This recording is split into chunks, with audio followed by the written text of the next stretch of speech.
Olá, me chamo Jaine Mairink, sou estudante de mestrado em Divulgação Científica e Cultural da Unicamp e hoje eu venho aqui apresentar o meu trabalho, que tem como título A Necessidade de Migrar, o Desejo de Resistir e Recomeçar na Cidade, As Margens em Arábia.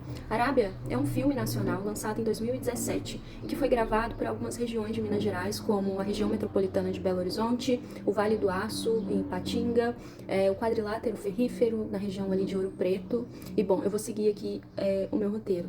Durante a análise do filme, o objetivo foi de refletir sobre o comportamento de três personagens, André, Cristiano, e como terceiro personagem eu tomei as paisagens das cidades, pelas quais André e Cristiano foram marcados e que, consequentemente, também deixaram marcas nessas próprias paisagens. A pergunta norteadora que levou as reflexões para analisar esse filme foi: como é possível ainda resistir e recomeçar na cidade? Isso porque há aqui um deslocamento constante do personagem de Cristiano, enquanto André parece ocupar uma cidade que não dá saída para ele. E nesse jogo de ir e ficar, de transitar, de migrar, de se fixar, existe um desejo incessante de resistir e recomeçar na cidade, nos territórios, nas convivências com as paisagens, essas paisagens de margem. Essas formas que limitam e extinguem o viver na cidade foram analisadas pela produção e operação do capitalismo extrativista, que cada vez mais ameaça a existência das paisagens de margem, nessas paisagens de várzea. E nesse trabalho a gente dialoga com autores como David Harvey, Paul Preciado, Jean-Marc Besse, Dennis Cosgrove, entre outros.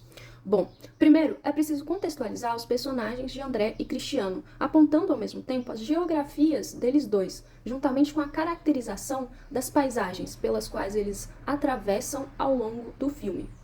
Vamos começar por André. André é um adolescente que mora em Ouro Preto, no bairro Vila Operária. Este é um bairro periférico da cidade, que conta a história da industrialização e da urbanização de Ouro Preto. Nas cenas em que vemos André, somos também capturados pela presença da fábrica de alumínio. Os segundos de silêncio no filme são marcados pelo barulho dessa fábrica. Mas também sabemos que ela está ali quando André aparece constantemente resfriado, situação que é justificada no momento em que o personagem passa a mão no peitoril da janela e toca toda a poeira do minério expelido pelos motores da fábrica. Em uma cena, André se senta de frente para a janela de seu quarto e começa a desenhar aquilo que ele vê, a fábrica de alumínio. A paisagem que captura seus sentidos cotidianamente é a representação de um modo de produção, de um capitalismo extrativista que se instalou, modificando um território pré-existente, que era mais natural, menos poluído e que convivia na companhia de seus habitantes de espécies outras, de etnias outras.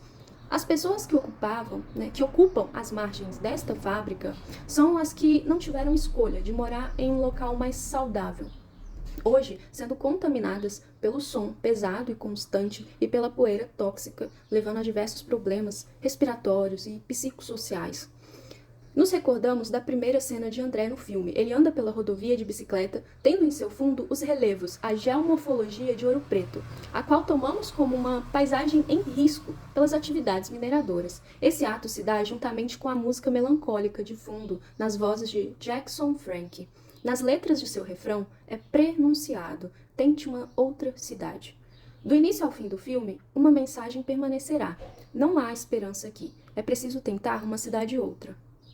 Agora vamos falar sobre Cristiano, que é o personagem principal do filme, e mostrar essas paisagens que também o acompanharam, Cristiano é um trabalhador da fábrica de alumínio em Ouro Preto, e certo dia, ao frequentar o sindicato da fábrica, ele participa de uma peça de teatro. Numa das atividades, pedem para ele escrever um diário de sua história. Então ele conta de onde ele veio, Inicia seu percurso no bairro Nacional, comunidade periférica da cidade de Contagem. As imagens no filme retratam a paisagem da margem urbana desse bairro, com fundo de casas amontoadas no topo do morro e as áreas de terrenos vazios, nos quais são ocupadas pela juventude pobre que encontra ali seu lazer, no momento lúdico de soltar pipas. Ainda em Contagem, Cristiano foi preso por uso de maconha. Depois de um ano na prisão, ele decide seguir a estrada, em busca de recomeçar seus planos de vida. Para isso, o personagem passou a trabalhar numa fazenda de plantação de mexerica. O trabalho de Cristiano na fazenda chega ao fim, após ele ser demitido. O seu patrão alega que a fazenda está em crise e que não tem pagamento para os funcionários, deixando claro que não assinou sua carteira. Em seguida, as andanças de Cristiano continuam, pois tem de continuar. Mesmo sem rumo, seu desejo permanece de ir em encontro às oportunidades. Com isso, seu próximo destino é a cidade de Governador Valadares, no interior de Minas Gerais. O novo emprego que lá ele encontra é na construção civil de estradas. Assim, seu trabalho se dá em meio às pedreiras. As condições que se apresentam ao seu corpo desprotegido são de um acúmulo intenso de poeira e dos braços que fazem uso da força física sobre as ferramentas, a fim de partir manualmente pedra por pedra. O próximo destino de Cristiano é Ipatinga, no Vale do Aço. Apesar dessa região ser mais uma área do Brasil e do mundo dominada pelo capitalismo extrativista, é em Ipatinga que Cristiano se torna funcionário de uma fábrica têxtil. É nessa fábrica que ele conhece, enfim, Ana. Ana aparece no filme como o grande amor romântico de Cristiano, e é a partir desse encontro que o mundo parece mais leve e possível para ele. Os dois acabam rompendo o namoro e Cristiano volta às suas longas margens da rodovia, né? Volta para essas margens. Ele precisa tentar uma outra cidade. Em uma velha necessidade de recomeço, Cristiano consegue um novo emprego, mais uma indústria, dessa vez de produção de alumínio. Seu último destino é em Ouro Preto, no quadrilátero ferrífero de Minas Gerais.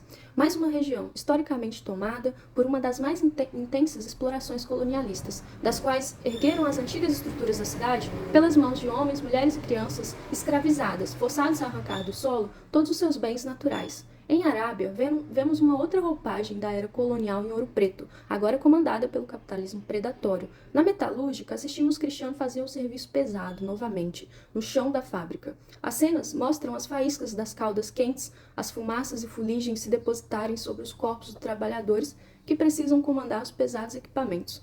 Em Arábia, não é apenas o personagem de Cristiano que se afunda, o próprio solo pelo qual ele se locomove, as paisagens que o acompanham, também beiram o abismo, de forma cada vez mais acelerada e cruel, levando junto o peso leve de quem é usado para participar dessa aniquilação da vida, o trabalhador, a força braçal aplicada sobre a natureza, habitat comum a um todo. Assim repetimos a pergunta: como é possível ainda resistir e recomeçar na cidade?